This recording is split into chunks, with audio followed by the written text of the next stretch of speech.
इसके बाद दूसरी चीज़ हम देखें तो मंगल जो है, मंगल भी अस्त है यहाँ पर, तो हनुमान जी की उपासना करना अच्छा रहेगा, जिससे कि उनके शिक्षा से जुड़े हुए कार्य, संतान से जुड़े हुए कार्य जो हैं वो अच्छे हो जाएंगे।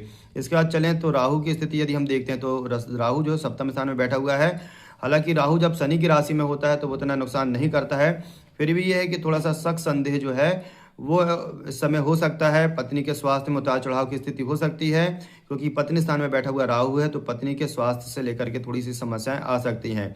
इसके बाद यदि हम देखें तो वैसे भी सिंह राशि वालों के ऊपर जो है वो शनि की ढैया चल रही है। तो शनि की ढैया में जब शनि अष्टम स्थान में बैठे हुए हैं, तो हालांकि अष्टम स्थान में बैठा हुआ शनि जो होता है वो नुकसान नहीं करता है, क्योंकि अशुभ स्थान माने गए हैं छठवां और आठवां और 12वां, ये अतिरिक्त स्थान माने जाते हैं। यहाँ पर यदि कोई ग्रह बैठता है तो वो उतना नुकसान नहीं देता। आयु में तो ये वृद्धि करता है, किंतु हाँ स्वास्थ्य से जुड़ी हुई थोड़ी सी समस्याएं जरूर देता है।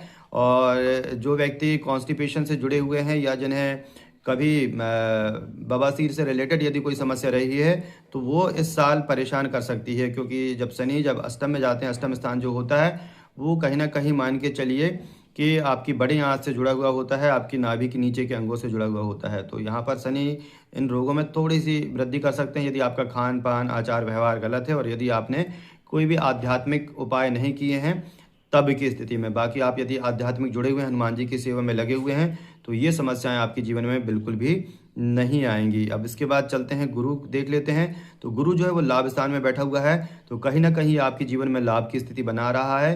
तो ये समय काल आपको जो है लाभ जरूर देगा। तो ये जो मुख्य ग्रह बैठे हुए हैं उनकी स्थिति से हमने आपको जो है राशिफल बताया है, और भी इसकी जो राशिफल है वो भी हम आपको बताएंगे, तो चैनल को सब्सक्राइब जरूर कर लीजिए।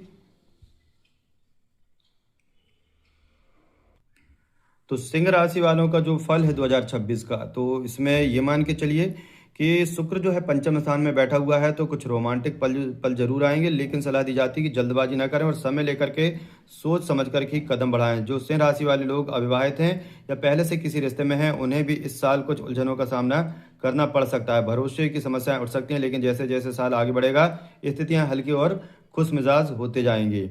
कैरियर की और प्रोफेशनल लाइफ की बात करें तो शनि जो है वो सिंह राशि वालों का अष्टम स्थान में है और तीसरी दृष्टि से दसम भाव को देखता है, यानी जब भी कैरियर भाव को शनि देखता है तो वो अच्छा फल देता है। तो यहाँ पर हम कह सकते हैं कि कैरियर यहाँ हम कह सकते हैं कि कैरियर और प्रोफेशनल लाइफ की बात करें तो सिंह राशि वाले जो हैं इनका जो साल होगा नौकरी में ये काफ़ी उत्साहवर्धक रहेगा। सिंह राशि वालों के लिए जो मान के चलिए काम की पहचान है, यदि आपने ईमानदारी से काम किया तो इसके आपकी पहचान भी बढ़ेगी और लीडरशिप की क्वालिटीज़ और स्किल्स देखने का भी आपका